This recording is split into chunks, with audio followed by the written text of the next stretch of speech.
And she has her own personal experiences, how she came to the fold of the mother. And it will be an interesting experiences, and she would like to share her thoughts and experiences with you. At the end of the talk, we can have question and answer session for about 10 to 15 minutes. And once again, I welcome you. And now I invite Ms. Vivi Savitri to deliver her talk this morning.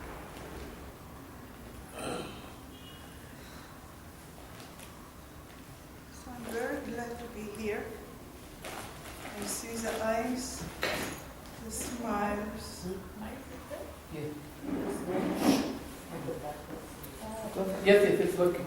It works. Yeah, Very good. yes, it's working.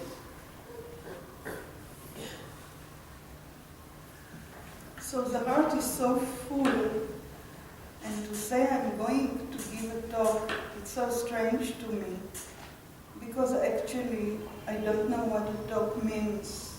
It's just to be together and bring whatever God will make me to talk.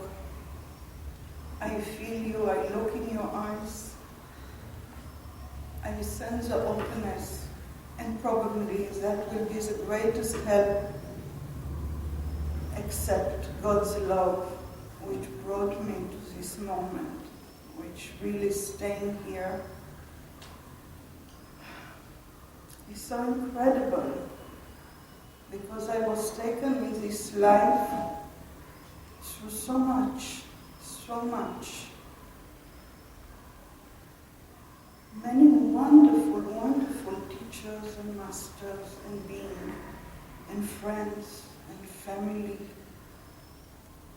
and flowers and trees and birds, everything. But much of it was interconnected with pain, and of course questions that came with the pain, with suffering, with what is not harmonious, but seems like so I don't need to talk, everything talk for itself. We will try again? Yeah. Of course we will try again. So actually, I would like to start not with the beginning somewhere of my life, but something very strange and wonderful that took place half a year ago, and I could not understand the meaning of it until yesterday night. Half a year ago, by a mysterious way, it started a relation of correspondence with someone from Pondicherry. And after a very, very short time, this person told me, I would like to send you a present, and it's going to be for your birthday. And the present was a beautiful painting of the mother and Aurobindo. And immediately, this person said, oh, I'm sorry, I just realized it's not your birthday now, but still I feel to send you these paintings, and I don't know why. I realized your birthday is only in February. And I left it open because I never force any answers through the mind. And yesterday night I understood that the birthday was actually the opportunity to come and be here. The open door from the love of Mother and Aurobindo, because we cannot separate them. And we cannot separate also all of us that we are sitting here together. Each one with his unique ray of love joy to be interconnected in this, the most simple and the most incredible, divine realm that we wish one day to be able to grasp it. So, it's a kind of birthday for me. And maybe because I consider also birthday every day. So let's make a birthday for each of us also today. I believe very much that life, especially kind of life that we pretend to live, what we call spirit, love, joy, giving, beauty, is an eternal rebirth into it. We cannot say we attain something. We give it birth all the time. The conscious state in living it is a permanent birth or no. I said before that it is a toy and we have to be very delicate with it. It is written in the Psalms, the most auspicious book of prayers for Jewish people, because I'm coming from Israel and the basic religion there is Judaism. It is said, sing for God every day a new song. It is said also, my son, it's me, it's right for man and woman. Today I give you birth. Many years ago when I first came across these words, I could not breathe. Because maybe for the first time I understood something of the meaning. And when I say I understood something, maybe it will be right for every single thing that I'm going to say from now. Because I believe all the time we are progressing and the world are transforming with us together. We are not separate from this wisdom of the words and the use of them, because everything has to grow and to become the most beautiful that it can from every moment, every day of our life.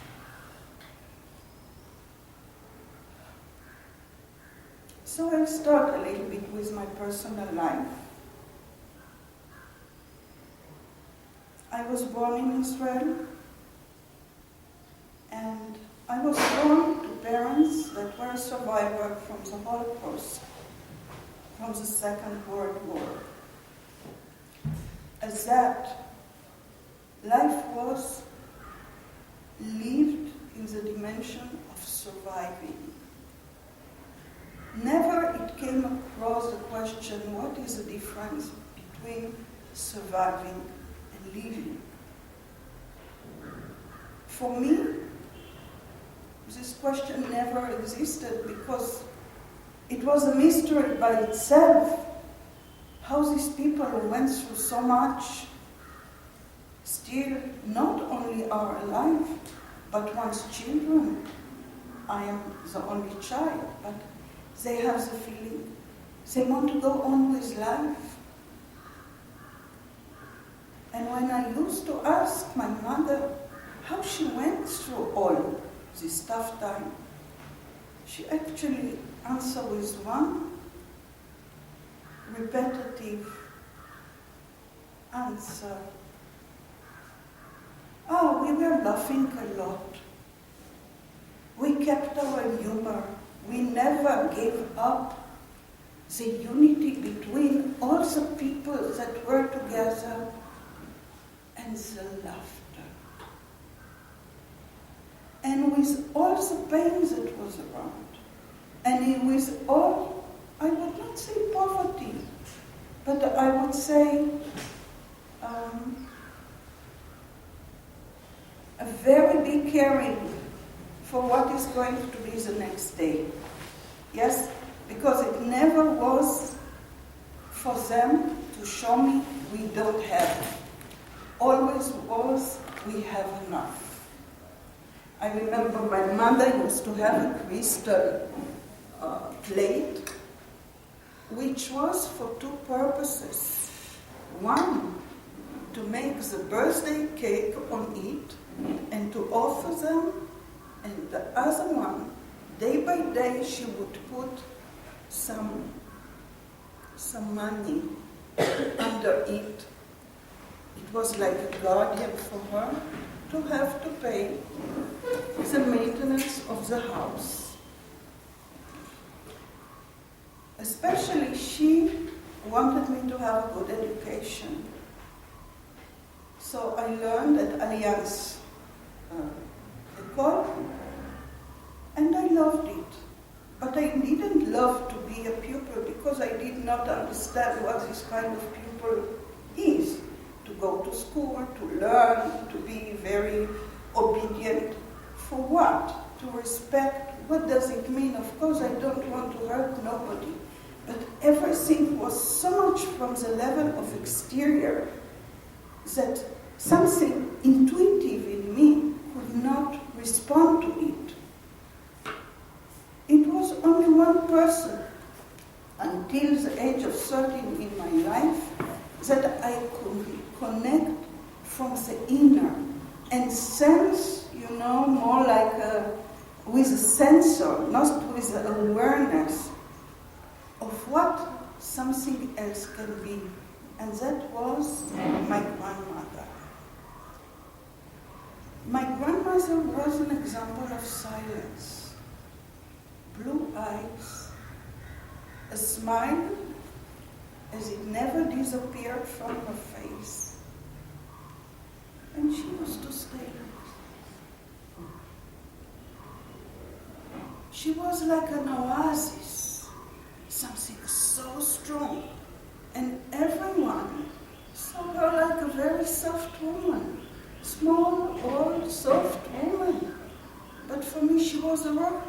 She was the only one that presented something to be stable, beyond everything what was so changeable, so emotional, so analyzed by a certain kind of understanding which was strange for me. Smile. Why should I smile? Be nice. Why should I be nice? Because somebody wants you to be nice. But Mama, I want to smile in truth. No, you have to make good impression. So I would smile. And I had a friend who told me, Vivi, you have smile number 18. It doesn't work properly. Change it. So I used to change smiles, and it never worked actually. Because nothing was from inside. Nothing was from inside. It was because you asked to do something, to give a certain response to something that you was asked from the exterior. And when I say so, please understand me. I don't blame nobody. Nobody. Because those things were my teacher. Through this I grew up. They were like the hidden angel to make me to ask questions, to understand maybe what can be instead. Yes, if this is no, what is yes? And that go together with two things that were very powerful since actually I was very small. One, always I was looking for love. What love is. And of course, in the fantasy, the love of man and woman is the highest. Movies, books, society, what can be better? And the second thing, which took me actually also a year to find out the meaning of it, was to look after a teacher. I used to say, "You are not a good teacher. You are not a good teacher. You are not a good teacher." Well, everyone gave the best everyone could give. Everyone was giving according through experience, through his understanding, through the level of consciousness he reached. Like the education my parents gave me. They did the best. But I wanted something more. Actually, it was not even right to say I wanted more. It was as a drive, as I was pushed to something different. And I was very different. In the family, among the friends, in the school. And at the same time, I wanted to be a part of it.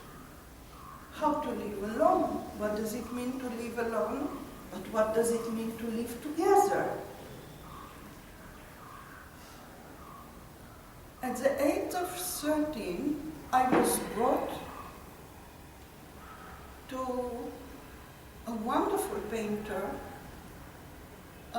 because I had the gift of painting.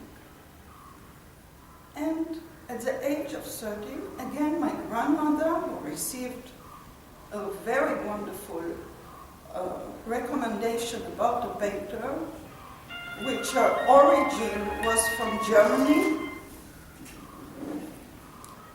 an elder woman. She was more than 70. I was 13. And with this woman, I think I found my first joy in being together, in understanding or starting to understand what a true communication is, what true respect is, what true listening is. She never considered me as a child, and she was not for me never an old woman. She was her, and I could be myself. And suddenly, I enjoyed to learn. I enjoyed to be present. I was running towards something that reflected a sincerity, a truth, a beauty from being in honesty what she was, not to try to impress nobody, not to try to be a celeb, but very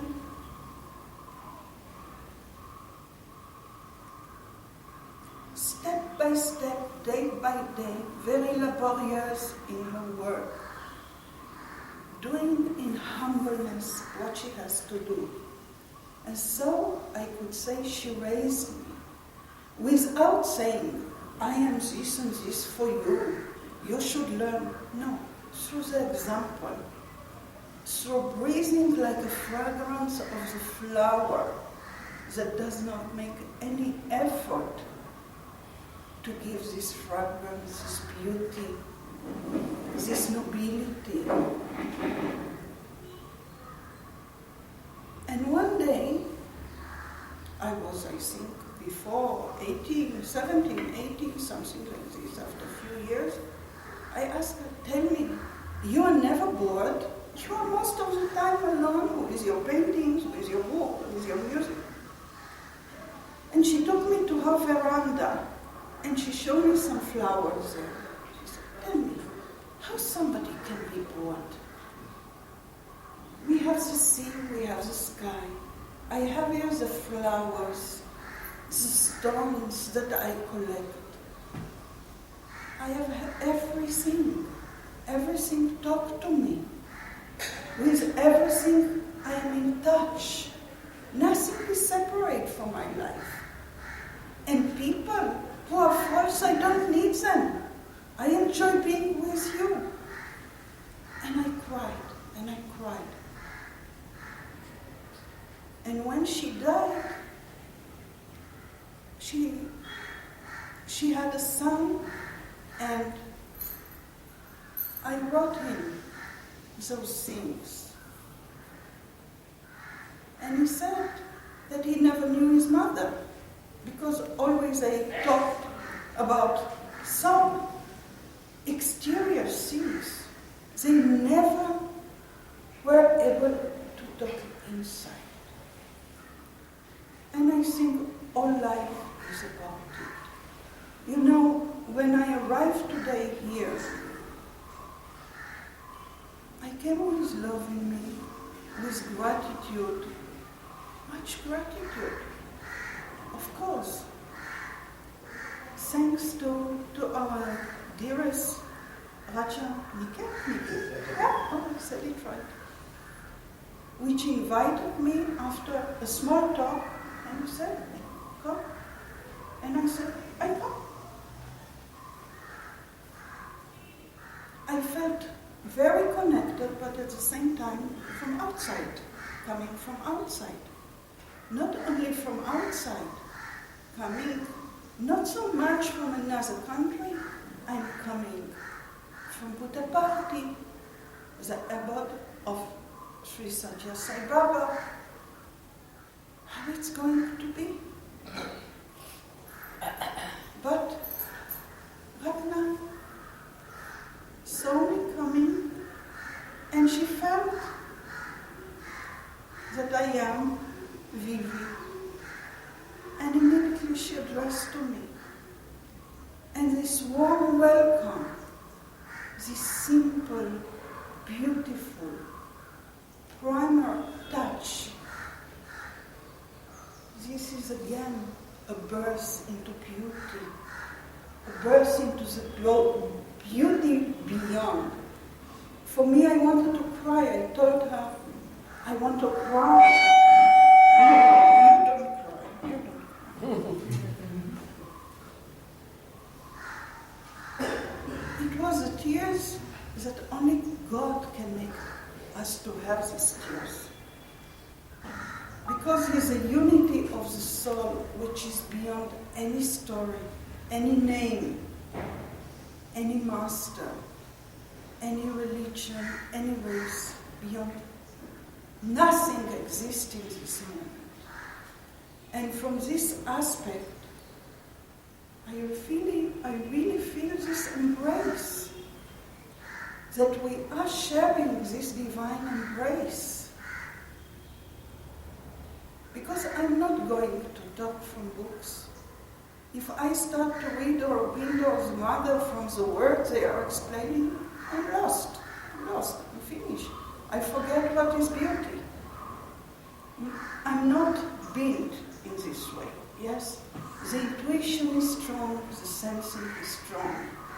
The openness of the heart, which by the grace I came to know more and more about it. These are my guides, and when I force myself to go into an intellectual or mental teaching, it becomes difficult. Then it becomes a little bit far away. It is an effort I like to hear, because I like to learn, but it's not the true sensing of coming toward each other and embrace and feel that nothing is, just this embrace. Just this unity of soul that doesn't know any border, any limit.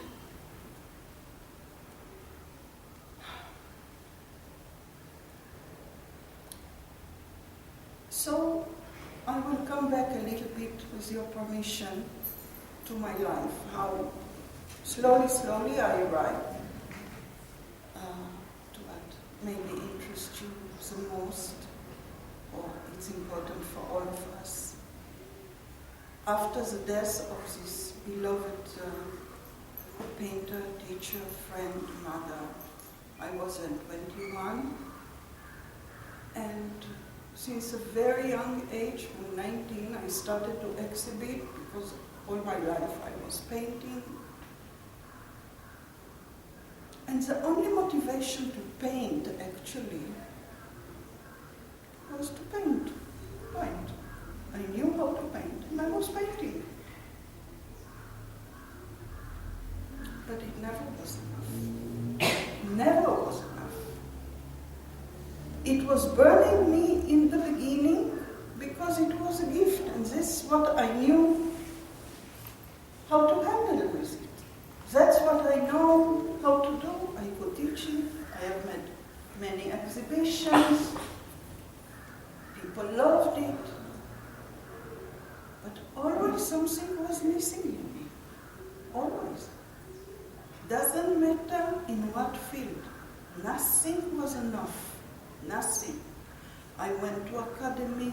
I went to learn Judaism, Kabbalah, mysticism, occultism, meditation, healing, just name it, everything.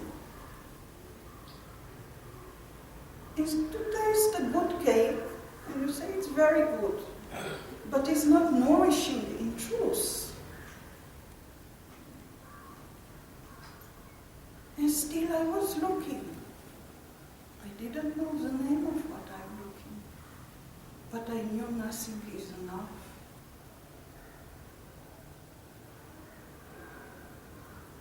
Also, when I learned Judaism and Kabbalah, because I love the wisdom which is hidden in every I would say, culture, religion, tradition, not as to make myself want to be like this, because I cannot live as that, but the wisdom and what unites, the essence that is the same in everything, that was very, very attractive for me.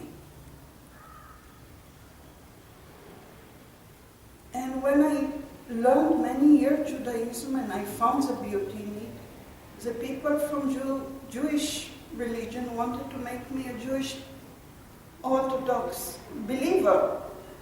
And I said, no, this is not my path. I respect what you have to give. I respect everyone in his place, but this is not my path. Does it make me more happy? Does it make me more to feel that I belong to everyone, to this universe, to the people from all the world? The answer was no. So I gave up also this. Everything went so-called normal, art, study, marriage, children, everything. When I was 40, my husband died. He had cancer. And one of the things that was very remarkable for me during this time, I make it like a small parenthesis because you will see how it will be connected later.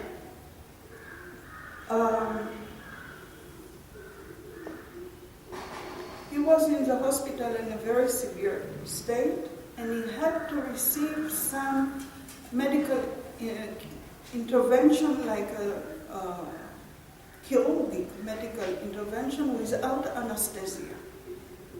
And I could not stand this idea, and I could not stand the fact that he might be dying in this way. It's not right. And I was praying and praying and praying and praying. And he went out from it. After he lived still a few more months until the end. When I shared this story with somebody, I was told, why did you pray for your husband to live more? Why do you interfere in God's law? If he meant to die there,